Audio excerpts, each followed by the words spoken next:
আসসালামু আলাইকুম। তো আপনারা সবাই কেমন আছেন? আমি তো আল্লাহর ইচ্ছায় মোটামুটি ভালো আছি।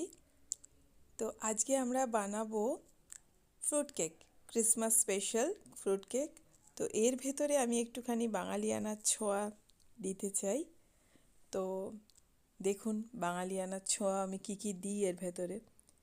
তো এই কেকটা আমার মনে হচ্ছে আপনাদের খুব ভাল লাগবে। অবশ্যই আমার রেসিপিটা ফলো করবেন আর বানানোর চেষ্টা করবেন বাড়িতে। বাচ্চারা ভীষণ এনজয় করবে। তো দেখুন আমি একটা পাত্রে দেখতেই পেলেন যে অয়েল ব্রাশ করে নিলাম, নিয়ে তাতে আমি কিছুটা ময়দা ছিটিয়ে ওটাকে সেট করে নিচ্ছি।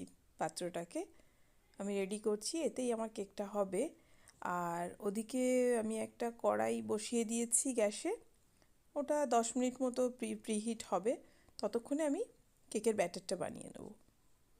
তো তার সাথে আমি আরেকটা কথা বলে দিই, আমার যদি এই রেসিপিটা আপনাদের ভালো লাগে, আমার চ্যানেলটা যদি ভালো লাগে, প্লিজ লাইক করবেন, শেয়ার করবেন, কমেন্টস করবেন এবং সাবস্ক্রাইব করবেন। তো চলুন শুরু করি আজকের ফ্রুট কেক। তো আমি দেখুন একটা বোলে তেল নিয়ে নিলাম।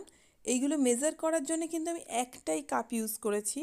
তো আমি ময়দা নিয়েছি আপনার 1.5 কাপ, তাতে আমি তেল নিয়েছি 1 কাপ হোয়াইট অয়েল। আর আমি বাটারের বদলে আজকে আমি ইউজ করছি ঘি। এটা হচ্ছে আমার প্রথম পরিবর্তন, একটু ঘি ইউজ করছি। একটু কেকের ভেতরে আমি বাংলার ছোঁয়া দিতে চাই। তো ঘি আমাদের সবার ঘরে থাকে, এমন কিছু ইনগ্রিডিয়েন্টস আমি ইউজ করব না যেটা আপনাকে এক্ষুনি বাইরে কিনতে যেতে হবে।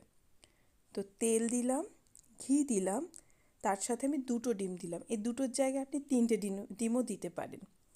মোটামুটি 1.5 কাপে 3টে ডিম দিলে ভালো হয়, আমি 2টো দিলাম। দেখুন এটা আমি খুব ভালো করে বিট করেছি। এখানে আমি স্কিপ হয়ে গেছে আমার, আমি ওতে 1 কাপ মতো কিন্তু আইসিং সুগার দিয়েছি। ওটাও আমি ওর সাথে বিট করে নিয়েছি। আর আপনাকে আমি কাপটা দেখালাম, ওই কাপেরই পরিমাপ সব কিছু। ওই কাপেই আমি তেলটা 1 কাপ দিয়েছি, 1 কাপ সুগার দিয়েছি, 1.5 কাপ ময়দা দিয়েছি। আর তাতে আমি 1 টিস্পুন আপনার বেকিং পাউডার দিয়ে দিলাম। এটা আমি খুব ভালো করে মিশিয়ে নেব প্রথমে, তারপরে অল্প অল্প করে এই গুলে রাখা ব্যাটারটার ভেতরে আমি ময়দাগুলো দেবো। একসাথে পুরোটা দেবেন না, তাহলে বিট করতে অসুবিধা হবে। তো দেখুন আমি খুব ভালো করে ফেটিয়ে নিচ্ছি এটাকে। এটা খুব সুন্দর করে ফেটিয়ে নেবেন। এরপরে আমি এতে আমি দেবো ভ্যানিলা এসেন্স দেবো। আমি ভ্যানিলা এসেন্সটা ইউজ করেছি। তো প্রথমে আমি পুরো ময়দাটা ফেটিয়ে নিই, এইবারে বাকি ময়দাটাও ওতে আমি ঢেলে দেবো। দিয়ে আমি ব্যাটারটা প্রথমে রেডি করে নিই। দেখুন এটাই যে একটু নাড়তে হয়, কিন্তু এটা খুব সুন্দর স্মুথ একটা ব্যাটার তৈরি হবে।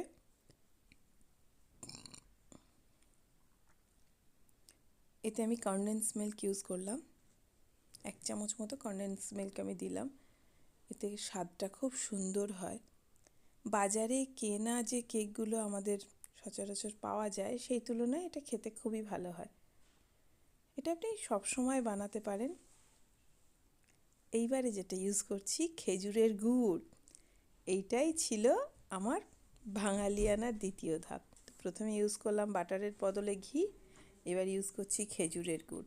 এটা পুরো স্বাদটাই বদলে দেবে, খেজুরের গুড়ের স্বাদ আসবে, অপূর্ব সুন্দর খেতে হবে। ওই জন্যে একটু বানিয়ে দেখবেন, খুব ভালো লাগবে এটা।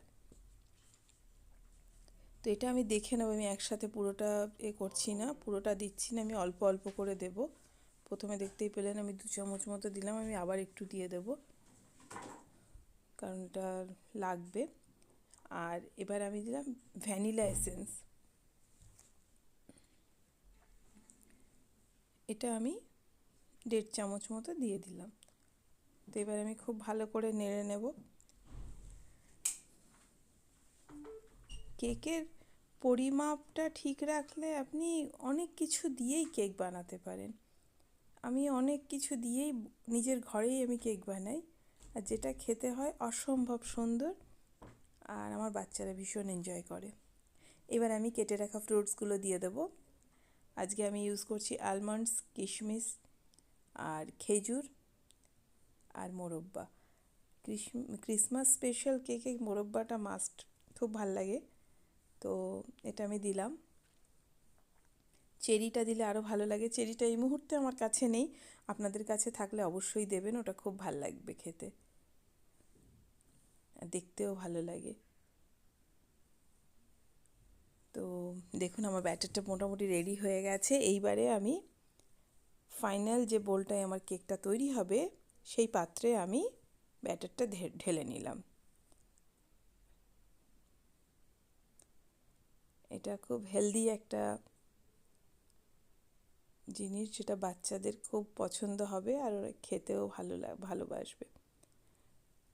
তো এবার এটাকে আমি সেট করে নেব কেকটাকে। হ্যাঁ, এরপরে বাকি যে ড্রাই ফ্রুটসগুলো আছে সেগুলো আমি ওপরে সুন্দর করে সাজিয়ে নেব। আমি অল্প কিছু ড্রাই ফ্রুটস বাঁচিয়ে রেখেছিলাম।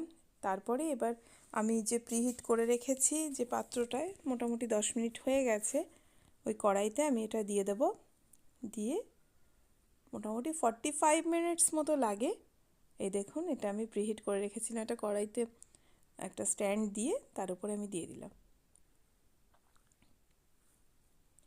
এবার আমি ঢাকা দিয়ে দেব। তো আবার 45 মিনিটস পরে দেখা হবে। আর দেখুন ফ্লেমটা আমি একদম লোতে রেখেছি, একদম লো। তো দেখুন 45 মিনিটস পরে আমি ফিরে আসলাম। এবার আমি এটা নাইফ দিয়ে দেখে নেব। তো আমার নাইফে লেগে যাচ্ছে এখনও, তার মানে আরেকটু হবে, খুব বেশি না। তো 5 মিনিট পরে আমি আবার আসলাম। এবার দেখা যাক কী হয়। দেখুন আর কিন্তু নাইফে লাগছে না, তার মানে আমার কেকটা হয়ে গেছে। তো আমি এবার এটাকে ঠান্ডা হয়ে যাওয়ার পরে একটা থালায় ঢেলে নিলাম এবং কেটে দেখি, আপনাদের দেখাই কতটা স্পঞ্জি হয়েছে। দেখুন এটা, আর আমার তো মনে হয় খেতে খুব সুন্দর হবে। দেখুন কতটা ফুলেছে, দারুণ খেতে হবে। এটা অবশ্যই এইবার ক্রিসমাসে আপনারা ট্রাই করবেন, খুব ভাল লাগবে। তো আজকের মতো আল্লাহ হাফেজ, আবার দেখা হবে।